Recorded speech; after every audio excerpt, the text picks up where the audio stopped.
민중의 소리 이완배 기자 함께하겠습니다. 이완배 기자님. 네, 안녕하십니까? 예, 드디어 내일입니다. 내일 네. 우리가 광주에서 우리 애청자, 애독자 여러분과 만나는 시간 갖게 될 텐데요. 아, 그래요. 얼마나 오실까요? 저희는 원래 180석을 잡았었는데 예. 500석으로 늘린 건 김용민 PD님이시니까 아, 예. 김용민 PD님께서 책임지셔야 돼요. 저는 어제 꿈을 꿨습니다. 네. 광주 광산문화예술회관이 너무나 많은 사람들이 와가지고 도저히 이 안에서는 행사를 할 수 없어서 광주 월드컵 경기장으로 장소를 옮기는 네. 그런 꿈을 꿨어요. 예, 네. 그렇습니다. 그 꿈까지는 아니더라도 뭐 한 1000명 정도는 오지 않겠는가. 뭐 가볍게 아주 소박한 꿈을 꿔봅니다. 예. 네, 하여간 많이들 와주셨으면 좋겠습니다. 예. 내일 광주에서 즐거운 마음으로 뵙겠습니다. 알겠습니다. 제가 내일은 특별히 여러분들과 소통하는 의미에서 바디로직을 입고 갈 생각입니다.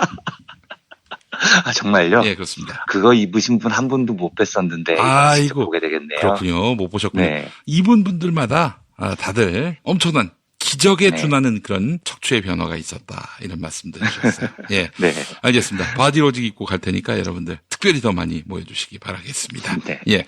자, 내일 낮 2시 이 광주 광산문화예술회관 1월 19일 토요일 광주 광산문화예술회관으로 여러분을 모시겠습니다. 자, 이한배 기자님 오늘 들어가기 전에 이 스튜어드십 코드를 정부가 발동하기로 했다.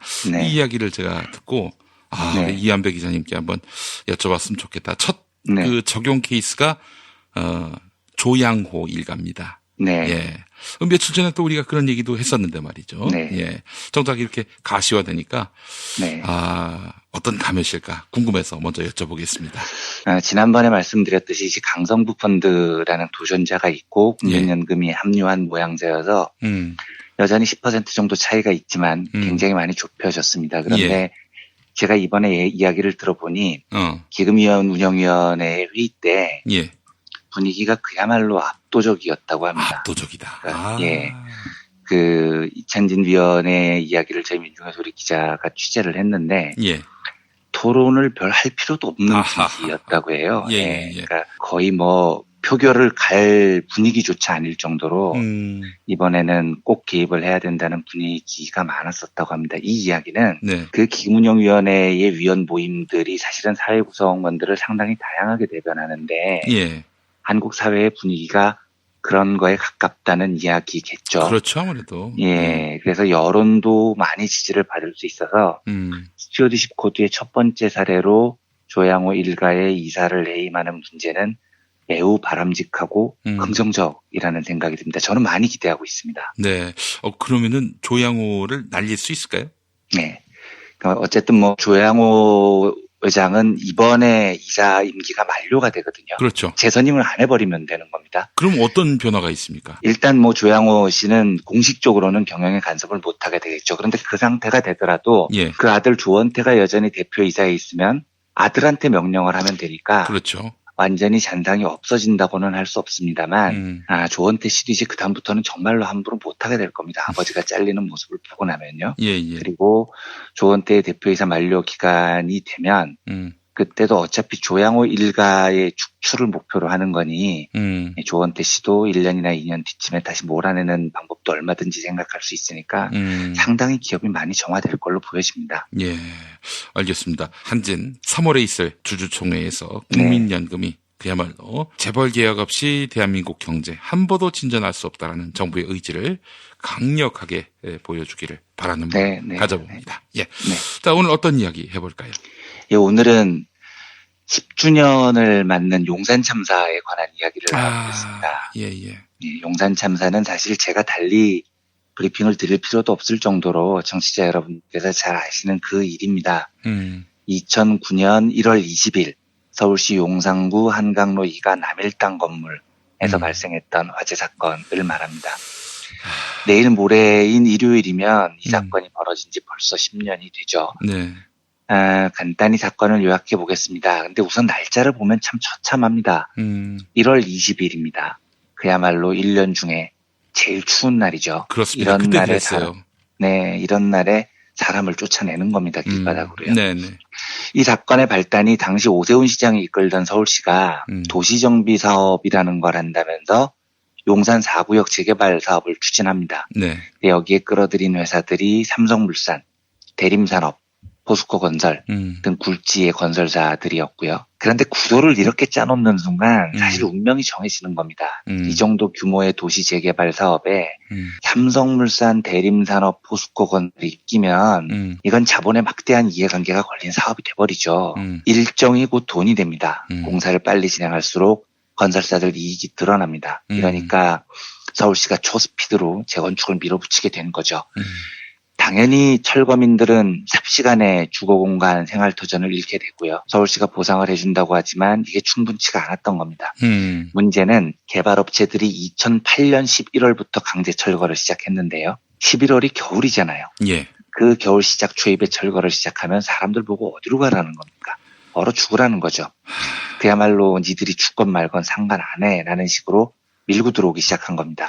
그래서 2009년 1월 19일 오전 5시 33분에 철거민들하고 전국 철거민 연합회 회원 한 30여 분이 남일당 상가 건물 옥상을 점거합니다. 근데 이것도 시간을 잘 봐주십시오. 이분들이 점거를 한 게 19일 오전 5시 반입니다. 그런데 경찰이 특공대를 지킨 게 20일 오전 7시입니다. 저는 이 사건 기록을 볼 때마다 제일 이해가 안 되는 대목이 이겁니다. 사람이 나 못 나가 하고 시위할 수도 있고요. 그게 못마땅해서 쫓아낼 수도 있습니다. 그런데 그 추운 겨울에 사람이 옥상을 점거했는데 30명이요. 딱 하루 만에 대테러를 전문으로 하는 경찰 특공대를 올려보내는 게 상식적이냐는 거죠. 그러니까 뭐 대화를 시도한다거나 설득을 시도한다거나 이런 과정이 당연히 있어야 하는 거 아닌가 싶습니다, 저는. 예. 그런데 경찰은 사람이 올라간 지 딱 하루 만에 엄청난 경력을 동원해서 밀어붙였고요. 경력이 진입을 시도할 때 건물에서 화재가 발생을 했습니다. 그래서 농성을 하던 5분과 진압을 하던 경찰관 한 분이 그러니까 총 6명이 목숨을 잃는 처참한 사고가 벌어졌죠. 이 사건에 대한 기록도 산더미고 뭐 여전히 해결되지 않은 부분도 있습니다만 최근에 스트레이트에서도 이 사건을 다뤘고 예. 2개의 문이라는 다큐멘터리 영화도 있습니다. 그렇죠. 그래서 이 많은 자료들이 있기 때문에 사건 정리는 이 정도로 짧게 생략하겠습니다. 다만 후속으로 벌어졌던 일을 몇 가지 말씀드리면 예. 사건 마무리도 실로 처참하기 짝이 없었습니다. 그 병원에 있던 철거민 대책위원회 이충현 위원장은 구속됐고요. 검찰이 수사를 했는데 경찰은 아무 죄가 없는 것으로 결론이 납니다. 예. 변호인단이 국민참여 재판을 신청했는데 이건 단번에 기각됐고요. 옥상을 점거했던 철거민은 모두 유죄가 선고됐습니다. 코미디 같은 일도 2개가 있었습니다.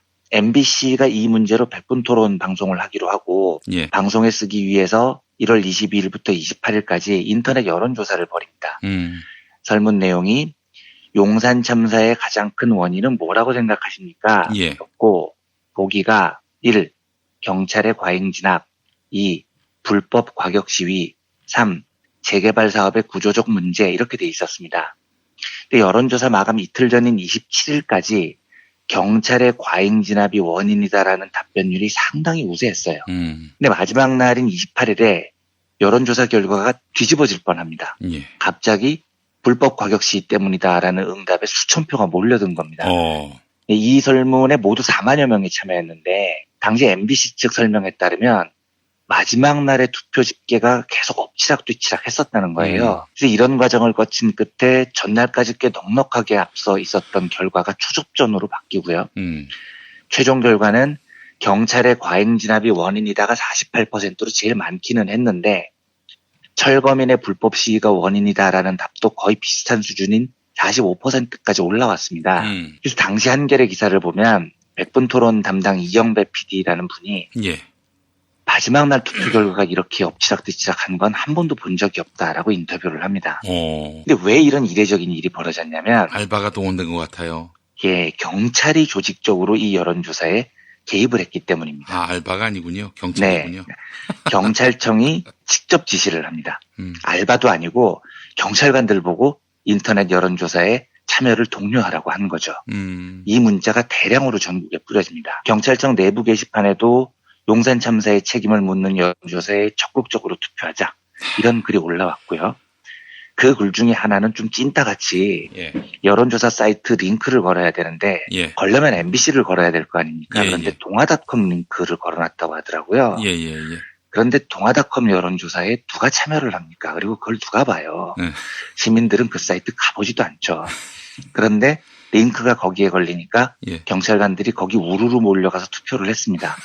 그래서 동아닷컴 여론조사 결과는 워낙 투표하는 사람이 없었으니 예. 시민이 위험에 공권력을 투입했다라는 응답이 무려 92%까지 올라갑니다. 예, 경찰 과잉 진압은 8%밖에 안 됐고요. 뭐 이런 코미디도 있었습니다. 지금 댓글 조작의 향기가 확 나죠. 예. 그런데 이건 당시에 밝혀진 건데 작년 9월에 마무리됐던 진상조사에서는 새로운 사실이 밝혀집니다. 경찰이 이때 진짜로 댓글 조작을 했습니다. 경찰청이 전국 사이버 수사 요원 900명한테 게시글마다 하루에 5건 이상 반박 댓글을 올려라. 이런 지시를 했다는 겁니다. 그러니까 이 새끼들은 댓글 조작이 일상인 새끼들이었던 거죠. 예. 경찰이 치안을 해야지 댓글이나 조작하고 이게 뭔 짓이냐고요. 코미디가 하나 더 있습니다. 여러분들 강호순 연쇄살인 사건이라는 거 아마 기억나실 겁니다. 예, 예. 그 살인범 강호순이 2006년부터 2008년까지 경기도 남부 일대에서 여성들을 연쇄적으로 납치해서 살인한 사건이죠. 예, 예. 그런데 강호순이 2009년 1월 27일에 검거됐습니다. 용산 참사 딱 일주일 뒤죠. 이때 이명박 정부 청와대 행정관 하나가 경찰관 홍보 담당관한테 이메일을 보냅니다. 내용이 강호순 사건을 적극적으로 홍보해서 용산 참사의 파장을 막아라. 강호순 사건 담당 형사의 인터뷰나 증거물을 추가로 공개해서 경찰에 대한 부정적인 시각을 해소하고 촛불을 차단하는 데 만전을 기하라. 이런 지시가 내려갑니다. 광우병 파동으로 촛불에 대해서 공포를 느꼈던 청와대가 비열하게 다른 사건을 엎어서 용산 참사 여론을 돌리자는 싸가지 없는 발상을 하는 거죠. 예. 근데 이게 경찰 실무자가 낸 아이디어가 아니고요. 청와대 행정관이 내린 지침입니다. 행정관이 비서관한테 보고 안 했겠습니까? 그러면 어디까지 보고가 됐을까요? 누구까지 알고 있었던 겁니까? 그러니까 진짜 엿 같은 놈들이 청와대를 차지하고 앉아 있었던 거예요. 원래 살인범들이 잡혀도요. 일정 기간 동안에는 얼굴에 마스크를 씌웁니다. 그런데 강호순은 검거되자마자 경찰이 얼굴을 확 까버립니다. 사건을 최대한 자극적으로 만드는 거죠. 그랬죠. 예. 여론에 이목을 끌려고 하는 겁니다. 제가 강호순 사건이 중요하지 않다고 이야기하는 게 절대 아닙니다. 여론을 정권의 입맛에 맞게 조작하는데 그 일을 청와대가 기획하고 경찰이 조직했다는 게 진짜 기분이 더럽다는 이야기를 지금 드리려는 겁니다. 예. 이 사건은 정권이 바뀐 다음인 지난해 문재인 정권 아래에서 재조사가 이루어졌고요. 8월에 경찰청 인권침해 사건 진상조사위원회가 재조사 결과를 발표했습니다. 발표 요지는 농성자 조기 진압을 목표로 하다가 철거민과 경찰 특공대의 생명과 안전이 무시된 사건으로 결정이 내려졌고 한마디로 경찰이 무리하게 진압하는 바람에 벌어진 일이라는 겁니다. 그래서 조사위는 지금 경찰에게 유족들에게 사과해야 한다라고 권고를 했습니다. 예. 그리고 민감용 경찰청장이 14일에 기자간담회를 가졌는데 적절한 절차를 거친 후에 유족들에게 사과하겠다라는 뜻을 밝힌 바가 있습니다. 하나만 더 추가를 하겠습니다.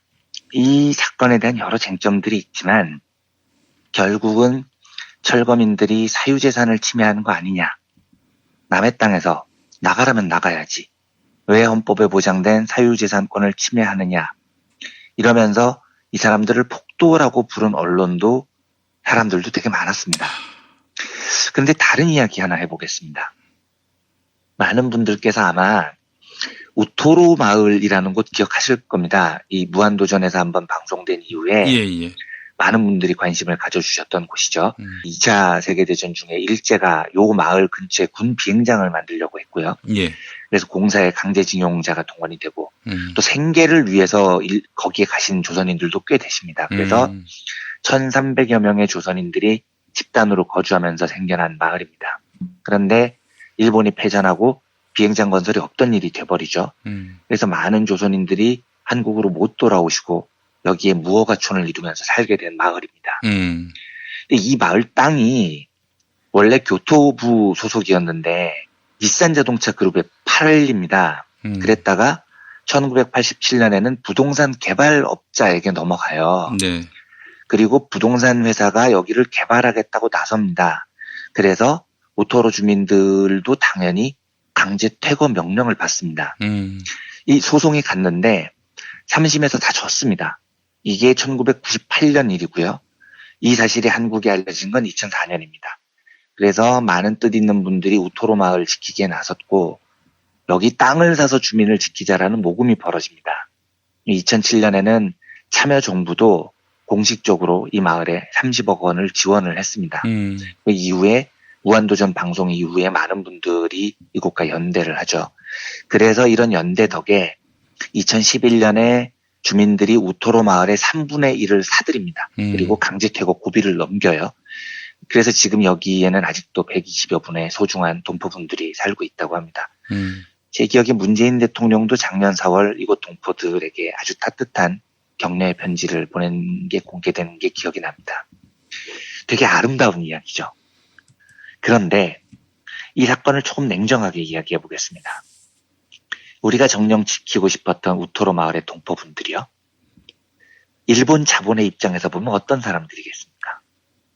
불법 거주자들입니다. 일본 부동산 회사의 사유재산을 무단으로 점거했다고요. 그것도 대법원 판결이 확정된 겁니다. 1998년 이후 무려 10여 년 동안 무단으로 남의 재산을 침해해서 부동산 개발 권한을 가지고 있는 기업의 이익에 심각한 손실을 끼쳤습니다. 아닌가요?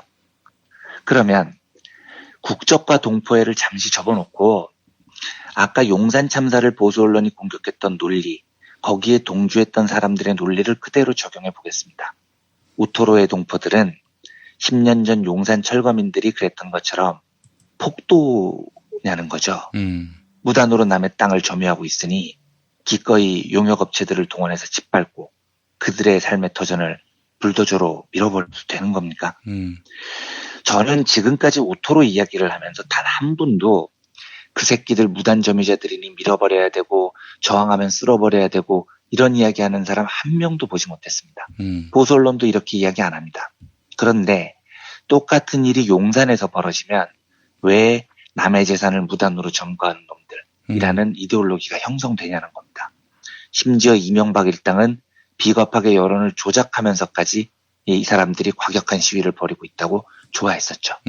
용산 참사에 전철련 전국 철거민연합회가 연대 투쟁에 나섰습니다. 이 참사 때 전철련 소속 회원도 목숨을 잃었습니다. 네, 그렇죠. 그런데 당시 이 전철련 소속 회원들에 대해서 보수 언론의 공격이 어마무시했습니다. 외부 세력이 개입했다는 겁니다. 이런 이야기 진짜 많이 듣잖아요. 당사자가 아닌 놈들이 왜 끼고 지랄이야 뭐 이런 거죠. 그런데 우토로 마을을 방문했던 유재석 씨하고 하하 씨는 우토로 주민인가요? 김태호 PD는 우토로 주민입니까? 외부 세력 개입이네. 그렇죠. 30억 원을 지원을 결정했던 참여정부도 외부 세력입니까? 우토로 마을을 지키기 위해서 연대에 성금을 보내주셨던 많은 시민분들, 이 사람들도 외부 세력입니까? 지난해 경찰조사위원회에서 이 사태의 본질이 경찰의 무리한 진압이다.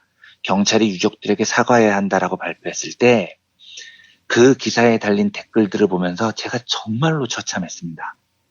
저 폭도 새끼들을 죽여버려야지. 죽어도 싼 새끼들이네. 경찰이 왜 사과를 해. 남의 재산 침범한 새끼들이 인간이야. 이런 댓글이 줄줄이 달려 있습니다. 그런데요. 헌법에는 사유재산권만 보장되어 있는 게 아닙니다. 인간의 생존권도 보장이 되어 있습니다.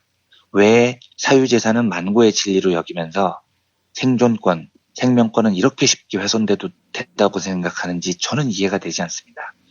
만약에 사유재산권과 생존권이 충돌하면 어떻게 해야 되겠습니까? 그걸 조절하라고 정부가 있는 겁니다.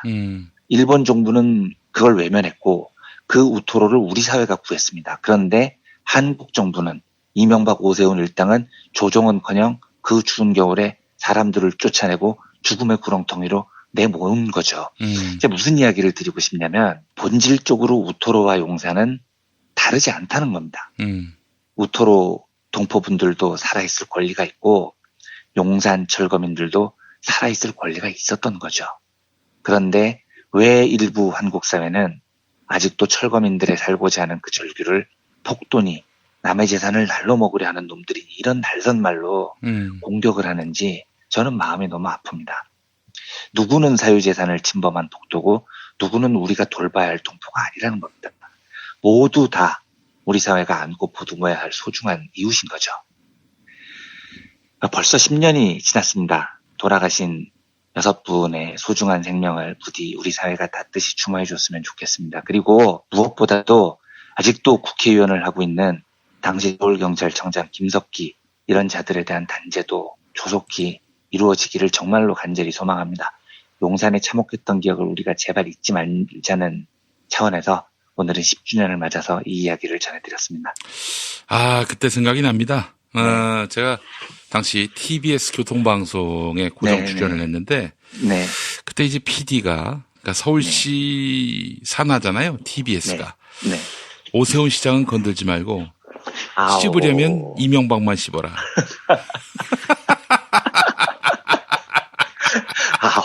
참. 이거, 이명박을 씹으라고 해줘서 고맙다고 해야 되나요? 쌍욕을 하고 싶은데, 정말. 이명박도 씹지 말라고 하면은, 그 PD가 또 저한테 우호적이어서, 또 이제, 비판하셔도 좋은데, 오 시장은 좀 빼주시고, MB는만 하시죠, MB만.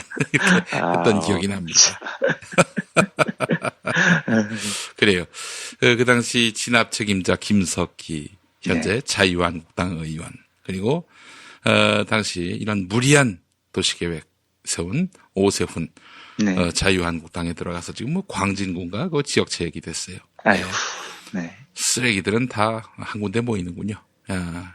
조속히 처리해야 됩니다. 조속히. 빨리 쓰레기를 방치하면 안 돼요. 대란이 발생합니다. 그러면서 또 생각 드는 것이 뭐냐면은 자유한국당은 이익을 위해서는 사람이 죽어도 다쳐도 전혀 개의치 않는다는 그런 아주 비정하기 짝이 없는 아주 인간성이라고 바닥이 난 그런 정치 세력임을 또 다시 한번 절감하게 됩니다. 그 세력들은 바뀐 게 없다는 점 우리가 잘 알고 있죠? 네, 그렇습니다. 알겠습니다. 자, 우리 이현배 기자님과는 또 내일 광주에서 뵙도록 하겠습니다. 네, 감사합니다.